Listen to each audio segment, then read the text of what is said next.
Hi everyone, I wanted to go over week 5, all the things that I graded from week 4, as well as some questions.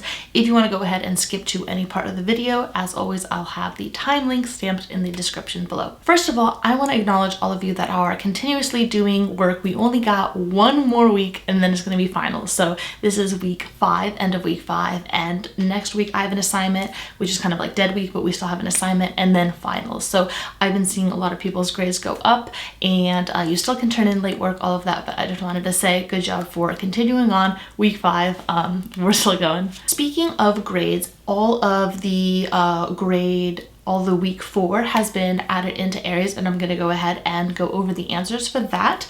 The core research project notes, I added those. I also did the proposal form, and then for B-Day for A-Day, I added your research paper, and then for B-Day, I added your essay. So everything has been entered in for the core project, except for the creative part. So we're kind of splitting up who's grading what, and just kind of compiling all of those together. And then once everyone has graded, like all of their teachers have graded all of your creative component parts, I'm going to go ahead and put that into areas. It's worth 10% of your grade. So if you have not turned in any of those, just kind of double check on areas to say, hey, I turned that in. You don't have it in areas yet, just to make sure, because it is 10% in all of your core classes.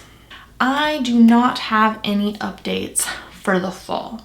I wish I did. I've gone to a lot of meetings, things like that. There's definitely talk behind the scenes, but it's just kind of like chit chat and not actually anything final. So unfortunately, I don't have an update to give you of what the fall schedule is going to look like at all. But as soon as I do, of course, I'm going to tell you. So something's they're thinking, they have to wait for, certain people to make certain decisions, things like that. So we don't know yet, but as soon as we do as a school and things like that, you'll be the first to know. Now, another thing that I have to chat about is the finals schedule. I'm glad that some people said that they liked how I have structured the final for science. If you have not seen the video that I made kind of outlining all of that, I'll go ahead and link it above and down below if you want to go ahead and check that out. I just kind of outline how the finals week is going to go.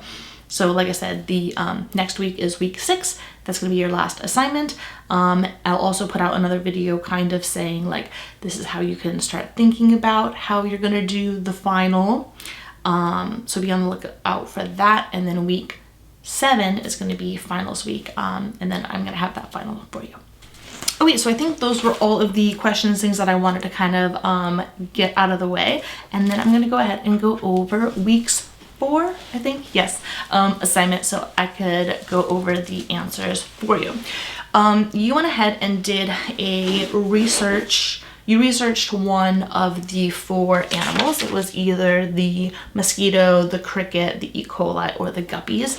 And a lot of people did the guppies. I think the fewest one, if you care, is the E. coli and the mosquitoes. The crickets and the guppies were the most popular ones. The first question is to define variation in your own words. And it says in your own words. So whatever you said, however you say variety was, I give you points for that. So if you were talking about like variety of fruit or variety of animals, anything like that, I just wanted you to define variation in your own words. Question number 2 was talking about human variation. So I was talking about like hair color and hair texture and eye color and skin color and all of that. Those were the variations that you could have said. The 3 steps of natural selection, or sorry, there's like 4 of them. I said outline the steps of them in the video, and then I believe at the very top it said, but anyways, it's overproduction, genetic variation, selection, and adaptation. Those are the 4.